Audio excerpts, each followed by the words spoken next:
This experiment is either going to be really awesome for cabbage rolls or it's just going to taste not very good. Have you never tried this before? Never tried this before, so bear with me.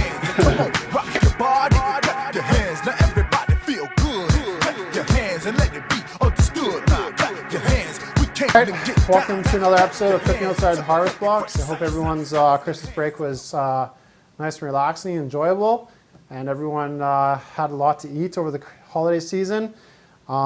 Today's episode, we're going to do one of my favorite dishes, utilizing the cabbage. So we have some cabbage leaves that I blanched off. So you could probably guess where I'm going with this. We're going to make cabbage rolls today. So for the filling, I have some quinoa and millet cooked off. Typically, you just use maybe some white rice, but I like using some different grains from time to time. In the pan, I just have a little pre-prep going. So I just have some grass-fed ground beef, which is from Trail's End, which is part of the share add-on. And I just have a little bit of onion and garlic added into there as well. Now, with making with cabbage rolls, like sometimes people just use the raw beef with like the rice, roll it up and bake it off. That takes a bit longer. Today I want to like speed up the process, so that's why I'm cooking off the ground beef ahead of time. And we're just going to dump all that in with the grains and mix it all in, so all that flavor is going to go into the cabbage rolls regardless. So now this is the interesting part of this cabbage roll experience today. So typically you're going to make it with like a tomato sauce, made with like maybe a can of tomatoes and some tomato juice. Well, today instead of tomatoes, we're going to use beets, and we're going to make a beet sauce for these cabbage rolls. This experiment is either going to be really awesome for cabbage rolls or it's just going to taste not very good. You've never tried this before? Never tried this before, so bear with me. So we have these beautiful red beets.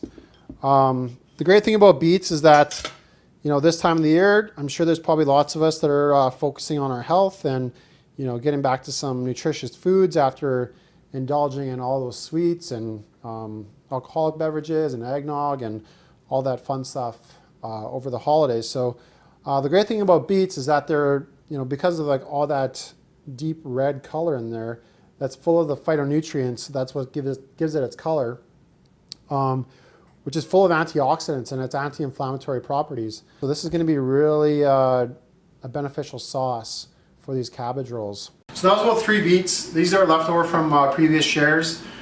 They do obviously hold very well. You know, that's a great thing about root vegetables. So I just kind of roughly chopped them up. I'm just going to throw them into my blender.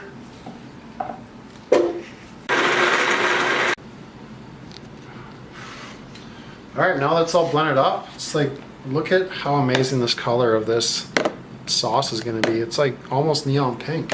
No, is that just beet? That is just the beet, yeah. A little bit of the water and the apple cider vinegar, and that's it. Like, so we'll set that off to the side. And now the fun part. So if you remember from previous episodes, I'm making the collard green rolls. Today we're going to use some collard green. To finally say it this time. So we've got the cabbage rolls blanched off. I'm just going to do a small cut here on the stem. And that's just to help make it roll easier.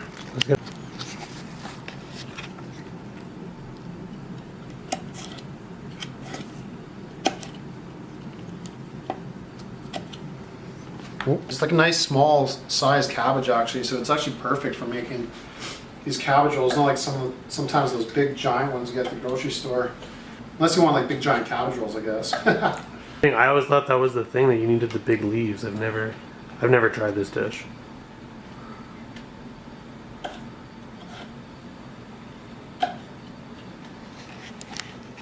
I have the ground beef cooked off, a little bit of onion, garlic. I'm just going to add that into the mix here. Get all that delicious fat in there.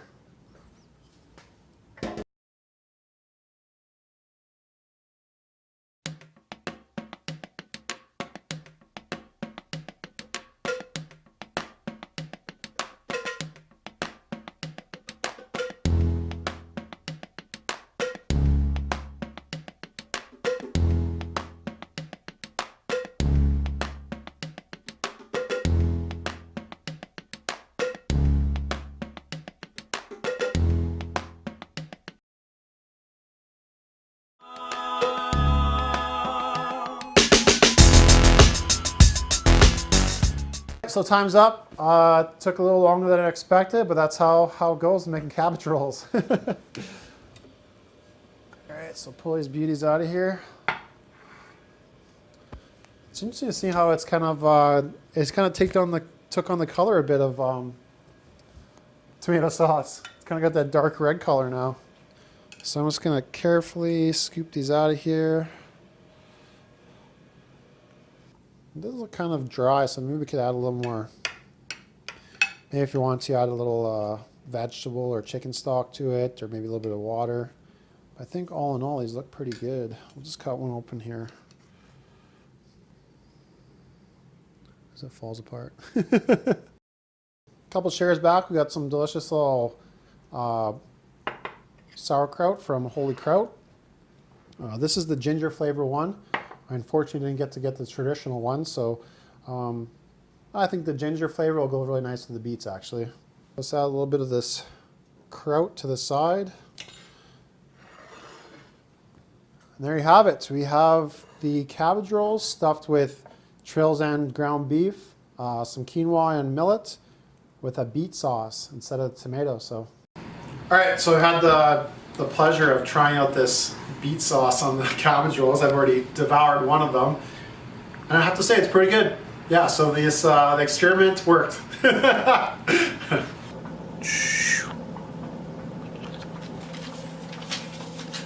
Congratulations to Michael Houghton. I hope I said that correctly. You're winning $20 to Midtown. Great little pub there in Kensington. And thanks guys, thanks for watching. We love the support. Click and subscribe to us here on YouTube if you like it. But also if you want to win another $10 gift certificate to Midtown next week, I want to know from you, what vegetable do you think you've eaten the most of throughout your whole life? Potato, salad greens, let me know. What vegetable would you go to prison for?